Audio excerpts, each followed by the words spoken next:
The gentleman from Florida seek recognition. Mr. Speaker, I move to suspend the rules and pass H.R. 3471 as amended. Clerk reports the title of the bill. Union Calendar number 548, H.R. 3471, a bill to amend Title 38 United States Code to make certain improvements in the provision of automobiles and adaptive equipment by the Department of Veterans Affairs. Pursuant to the rule, the gentleman from Florida, Mr. Miller, and the gentleman from California, Mr. Connell, each will control 20 minutes. The chair now recognizes the gentleman from... Mr. Speaker, I ask unanimous consent that all members would have 5 legislative days with which to revise and extend their remarks or add extraneous material. Without objection, so order. Thank you very much, Mr. Speaker. I yield myself such time as I might consume. Recognized. Thank you, Mr. Speaker. I rise today in support of H.R. 3471 as amended, the Veterans Mobility Safety Act of 2015. This bill is sponsored by my friend and committee member, Congresswoman Jackie Walorski from Indiana, and includes a provision from H.R. 353, the Veterans Access to Hearing Health Act of 2015, which is sponsored by Congressman Sean Duffy from Wisconsin. I am very grateful to both of them for their efforts.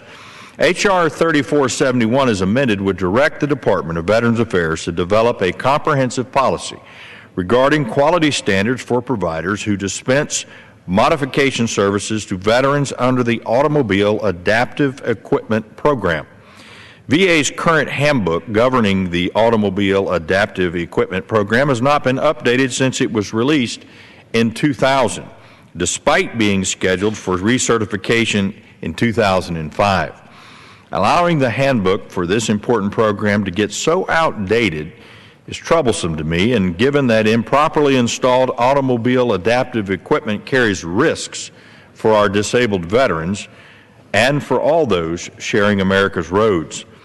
The bill would also authorize VA to hire and prescribe qualifications for hiring hearing aid specialists.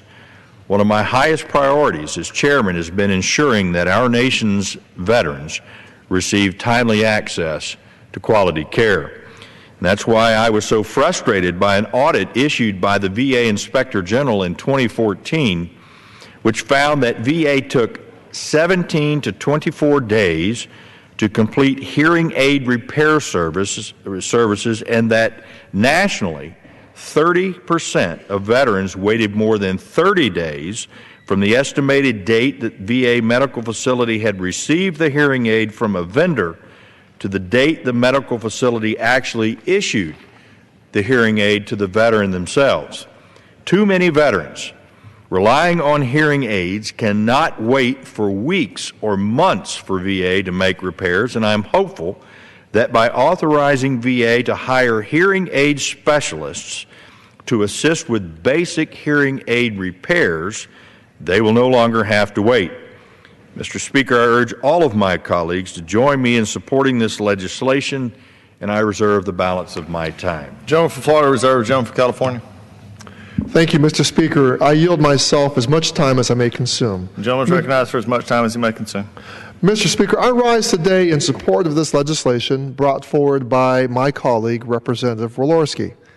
This bill directs VA to ensure that an eligible disabled veteran who has been provided with an automobile is given the opportunity to make personal selections relating to the automobile. The provider of any adaptive equipment modification services must be certified by a certification organization or the manufacturer of the adaptive equipment. In addition, the provider of the automobile or adaptive equipment or the provider of the modification services must adhere to specific requirements under the Americans with Disabilities Act of 1990 and the National Highway Traffic Safety Administration Federal Motor Vehicle Safety Standards. Mr. Speaker, I think these are important protections for those veterans who need to personalize the vehicles they drive. I urge support for this legislation and reserve the balance of my time. Speaker, this time I would yield such time as she may consume to the gentlelady from the 2nd District of Indiana, Gintown, Ms. Walorski. The gentlelady from Indiana is recognized for as much time as she may consume. Thank you, Mr. Chairman. Mr. Speaker, I rise today to urge my colleagues to support the Veterans Mobility Safety Act. This legislation will improve veterans' care and ensure the quality of the automobile adaptive equipment and hearing aids disabled veterans depend on. Automotive mobility plays a vital role in helping our disabled veterans live a normal life after being wounded on the battlefield.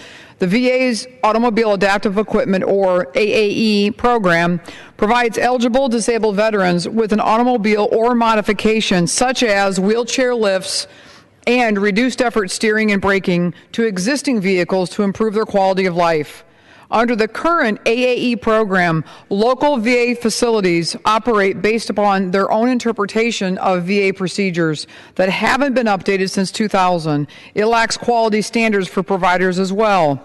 As you can imagine, this fragmented and outdated system has resulted in cases of improperly installed equipment that cause serious safety issues for both the veteran and the driving public.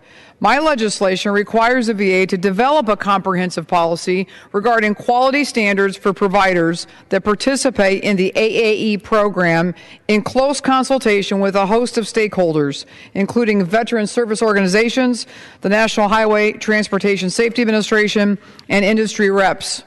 The result will be a veteran-centric policy that ensures access to safe quality equipment. Lastly, it would require VA to update the AAE program handbook to reflect the new policy along with the biennial reports on implementation and compliance. This legislation also includes Congressman Duffy's bill that would allow the VA to utilize hearing aid specialists to help fill the need for certain hearing aid services. This legislation will decrease audiologists' workload and allow them to focus on special cases and complex conditions, while also decreasing the wait time for a veteran that just needs a quick tweak to their hearing aid. I want to thank the chairman for all of his work on veteran issues. I want to also thank Representatives Brownlee and Ruiz for their work on this legislation.